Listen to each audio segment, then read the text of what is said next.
دي المفروض ان هي كانت ميه البطيخ يعني. بجد متخيلين دي ميه البطيخ؟ هلو يا جماعه، عاملين ايه؟ ويلكم باك تو ماي تشانل. ولو اول مره تشوفوا الفيديو ده سبسكرايب تو ذا تشانل عشان في كونتنت كتير جاي ان شاء الله يعجبكم. ويلكم تو ذا تشانل، ان شاء الله تستمتعوا بالفيديو ده، ان شاء الله يبقى بسيط وخفيف. ويلا نبدا الفيديو. طيب انا النهارده مش هتكلم عن حاجه معينه بصراحه. حاسه ان انا كنت هتكلم، يعني كان في فيديو كنت عايزه اعمله عن الجورنالينج واهميه الجورنالينج وكل ده، بس انا حاسه ان خلاص يعني الموضوع بقى يعني معروف خلاص، احنا كلنا عارفين اهميه الجورنالينج، وفي 100,000 حد بيتكلم عن اهميه الجورنالينج وليه نجورنال وكل الحاجات دي وانواع الجورنالينج وكل الحاجات دي. فانا حاسه ان انا لو اتكلمت فيها مش هضيف اي حاجه عن اللي بتتقال، و حاسه ان انا يعني هبقى بس بكرر كلام، فقلت طب وليه. فحسيت ان انا ممكن احسن ان انا اوريكم الجورنالز بتاعتي وازاي بقسمهم بالنسبه لنا بطريقتي، يعني الراحه يعني بتاعتي، و بجورنال ايه امتى وبستعمل جورنالينج ازاي في حياتي. بس فالنهارده ان شاء الله الفيديو هيبقى صغنن خالص عشان انا ما عنديش جورنالز كتير، يعني غالبا عندي جورنالز كتير مش عارفه بصراحه. بصوا، هو انا بحب اقسم الجورنالز لكذا هدف. ما بحبش ان اجيب نوت بوك واحده واحط كله على كله، بحس ان انا بتشتت وما برجع لهاش، وبحس ان انا ايه مش احسن حاجه يعني، ومش احسن حاجه ان انا اشيل معايا جورنال فيها كل حاجه حرفيا معايا على طول. ده مش بالنسبه لي مش مريح. فانا بعمل ايه؟ بيبقى عندي اهم جورنال بالنسبه لي بتبقى الجورنال بتاعت السنه. طبعا انا بادئه جورنالينج من 5 سنين ولا حاجه كده يعني. السيستم اللي انا ديفلوبت ده بعد يعني اي ديفلوبت بعد فتره، بس وممكن اغير السيستم ده بعدين وممكن اثبت عليه، الله اعلم.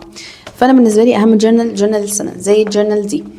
اوكي، انا عامله عليها هنا دي ستيكرز، هي ورق مطبوع عادي بس انا لزقته وعملته ايه كأنه ستيكر اهو. اوكي، انا حاطه هنا روري جيلمور وهي بتتخرج ليه، عشان انا لسه متخرجه من ثانويه عامه السنه دي، ودي جورنال السنه بتاعت 2025. وعامه يا جماعه انا عندي بوكس كده، عندي بوكس مليان جورنالز قديمه كلها، ومن اول جورنال استخدمتها في حياتي وكانت دي اي واي، كنت عاملاها بايدي يعني، كان ورق ابيض وكنت مقصقصاه كده وعاملاه، وعملت له كفر وعملت له كتابه، وحرفيا يعني كنت كرافتي جدا ولسه كرافتي شويه بصراحه. فانا ممكن اعمل فيديو اوريكم البوكس ده، بس فدي كانت بتاعت 2025.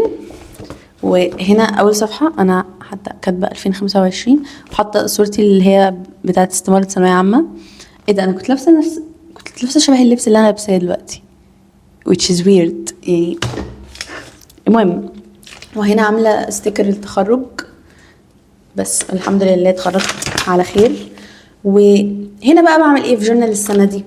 عاده انا بكتب، بتبقى هي يعني جورنال اللي ببرين دمب فيها كل حاجه سلبيه، كل حاجه في دماغي، اي شيء بس بيجي في دماغي بقعد جورنال فيها. وغالبا بتبقى باراجرافز كده، يعني ممكن اوريها لكم من بعيد، يعني بتبقى الكتابه يعني بكتب من اول هنا لاول هنا للاخر. بس برضو بتبقى ايه اكتر ايه كل حاجه هنا. وبتبقى مش structured خالص، بتبقى عشوائيه جدا جدا جدا. وبصراحه انا خلصتها، يعتبر لسه مخلصاها الاسبوع اللي فات ده، فعشان كده كنت شايلاها. وجبت واحده جديده ل 2026، بس هتقول لي طب بداتي فيها ازاي وانتي لسه مش في 2026؟ هقول لكم عادي، انا خلصت دي فاعمل ايه، هبدا في دي. وخلاص احنا قربنا يعني على 2026. دي بصراحه جايباها من مكتبه المكتبه، وبجد تحفه تحفه. بصوا الورق نفسه اصفر كده، مش بصراحه الكواليتي بتاعتها احلى من اللي هي بتاعت 2025، لان دي كانت كراسه عاديه. عايزه اقول لكم يا جماعه دي اصلا كانت كراسه من كراسات ثانويه عامه، بس هي عشان بينك فانا خدتها تبقى كراسه للسنه وبس. ويعني عملت لها ستيكرز وكده. هنا برضو بتاعت 2026 دي عملت لها ستيكرز، وكتبت برضو من هنا بصوا 2026، وهنا ستيكر برضو وما توفيقي الا بالله. وهنا كتبت الديت اللي هبدأ فيه اللي هو 8 نوفمبر اللي هو النهاردة أصلا 2025. طيب دول جورنالز السنة، وأنا عندي جورنالز السنة كتير. عندي جورنال 2024 و2023 و2022 لأني بدأت أعمل جورنالز السنة من 2022. anyways بيبقى معايا كمان جورنال صغيرة، دي بقى اللي هي بتبقى معايا في كل حتة بجد، اللي هي ما ينفعش أمشي من غيرها، زي دي. أوكي دي كان ستيكر ولد الدهاني عندي في الفصل.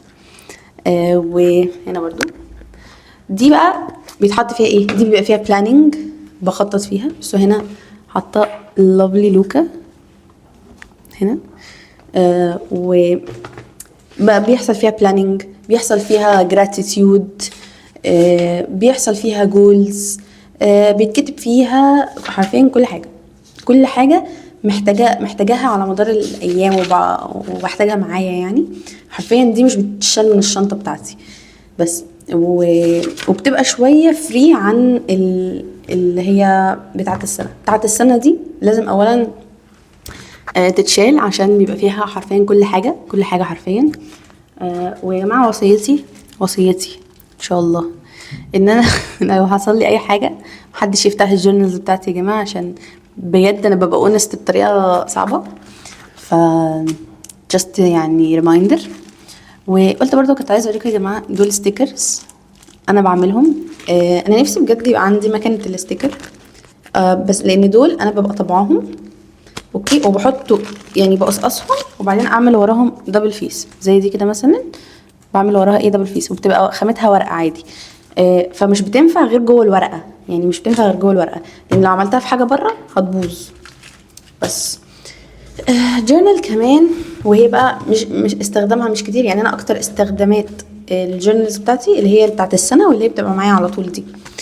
لكن في جورنالز بقى مش بستخدمها على طول، بتبقى في اوقات معينه زي الارت بوك ده.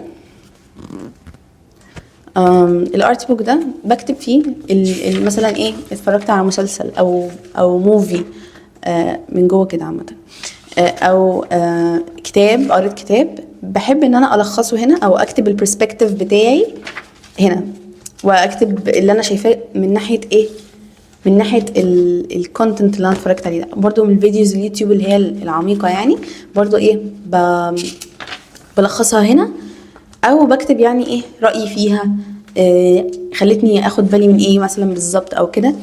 ويعني كاني هو انا مسميه ارت بوك عشان هو انا بجمع فيه الحاجات اللي انا بحس ان هي بجد ارت، حاجات يعني انا عجباني قوي عجبني فكرتها. طب انا عملت ليه دي لوحدها مش ما عملتهاش مثلا مع بتاعه السنه؟ عشان حاسه ان هي ايه، بتاعه السنه انا عاده مش هرجع لها غير لو مثلا ايه برفلكت او حاجه، لكن انا عايزه دي تبقى لوحدها عشان انا مش عارفه، انا حاسه ان دي هتبقى لوحدها كده ألذ، و مش توه وسط بقى ايه الثوتس بتاعتي وكده. لا، هتبقى هي حاجه لوحدها هعرف ارجع لها وقت ما عاوز. وهي غالبا مش تخلص دلوقتي خالص لان انا مش بتفرج على حاجات كتير، او مش برضو يعني الكونتنت اللي يعني قليل قوي، برضو مبقيتش اتفرج على مسلسلات قوي ولا افلام، والبوكس بس هي اللي بقراها. وانا برضو ايه اشتريت الكتاب ده لسه شارياه، The Pumpkin Spice Cafe by لوري جيلمور، وده برضو لما اخلصه هكتب عنه هنا. وبصراحه بصوا يا جماعه الكفر استاتيك ازاي، بصوا الكفر استاتيك بطريقه مش طبيعيه بجد تحفه. بس يا جماعه ما عنديش جورنالز كتير بصراحه يعني. ماشي، عندي دي كانت بتاع ثانويه عامه، بس انا ما استخدمتهاش جوه ثانويه عامه بصراحه، فحطيت عليها برضو ستيكرز وخليتها learning journal. يعني مثلا باخد كورس، باخد مثلا كلاس مثلا او حاجه مثلا من سكيل شير او الحاجات دي، او بتعلم حاجه في ديني او اي حاجه بتعلمها بكتبها هنا، اللي هي حاجات عايزه ارجع لها مثلا لكونتنت، او ان انا ايه حاجات اتعلمتها مثلا زي ايه. هنا كنت بكتب عن الكوجنيتيف ساينس ميجر، مش عارفه هتشوفوا ولا لا. كنت بتكلم عن الكوجنيتيف ساينس ميجر عباره عن ايه، في سايكولوجي، في ايكونومكس، في لوجيستكس، مش لوجيستكس، لوجيك وستاتستكس، وفي هو عباره عن سوشيال ساينس اصلا جوه مينرفا يعني. وبرده في political science، يعتبر حته من political science برضو. طيب هنا برضو كنت skill share class، انا كاتبه the power of personal branding، كنت واخده كلاس عن البيرسونال براندنج فملخصها هنا. anyway نوتس يعني، بس هي تعتبر مذاكره، بس مذاكره اللي هي الفن، اللي هي الحاجات الانترستنج. بس عندي ايه تاني؟ عندي قرآن جورنال. دي قرآن جورنال لسه بادئاها يعتبر، اصلا مش كاتبه فيها حاجه قوي، مثلا ايات او كده تدبر يعني، حاجات كده. هي بصوا هنا مثلا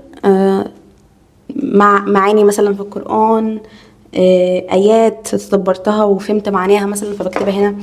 هتقولي طب انت مقسمه كل واحده ليه؟ ما تعملي مثلا دي في الليرنينج جورنال. هقول لكم معرفش والله يا جماعه، هي تيجي معايا كده بقى. هتقولي طب انت كل حته بتاخدي معاكي دول؟ هقول لكم لا، دي بس على مكتبي، وانا غالبا بعمل اي اكتيفيتي على مكتبي يعني فباخدها. هنا معانا كتاب انسان دكتور دينا جلال، برضو جورنالينج، في جورنالينج برومبتس بستخدمه، في جورنالينج برومبتس، في حاجات عن الذات وسايكولوجي وكده بستخدمه كتير. عادة مش بكتب فيه بالظبط، بروح كاتبه في نوت بوك تانية بحيث ان انا استخدم البرومبتس دي كذا مره، دي حركه ذكيه مني يعني. وفي هنا 5 دقايق امتنان، دي جورنال برضو، دي الجورنال اللي I developed with H to do here. وفيها gratitude كل يوم، انا طبعا مخلصه نصها يعني.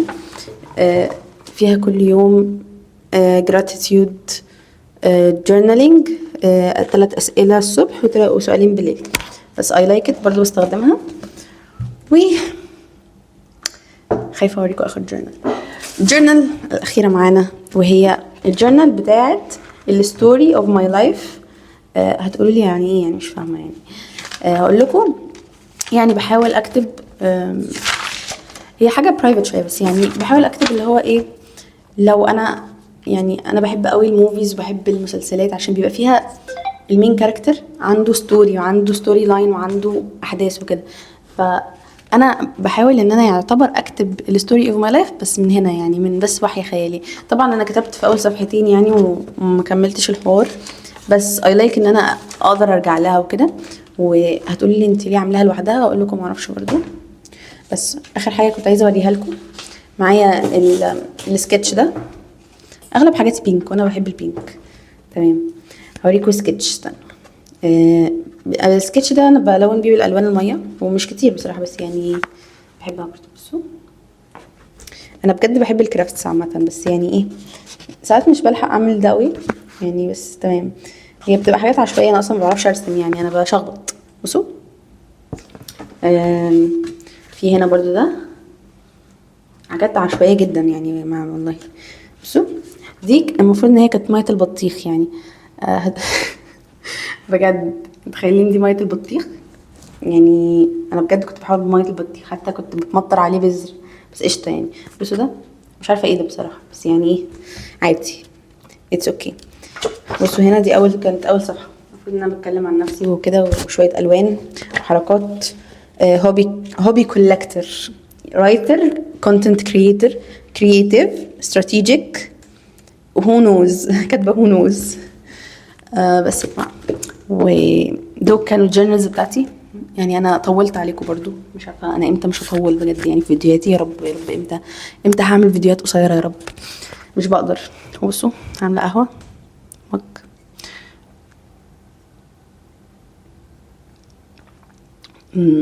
بصوا الكندل بتاعتي لسه ما حطيتش فيها اي كتاب، بس اتس اوكي. بصوا حاطه في ظهرها ايه، عايزه الاقي لها كفر كيس، بس مش لاقيه لان هي 8th generation. anyway يا رب تكونوا استمتعتوا بالفيديو ده. مش عارفه يعني هل دي حاجه تبقى ممتعه بالنسبه لكم. هو عامه الفيديو عامله لنفسي بصراحه لاطفالي المستقبليين عشان يتفرجوا على الجورنالز بتاعت امهم. anyways so cringe. تمام، اشوفكم في الفيديو الجاي وباي باي.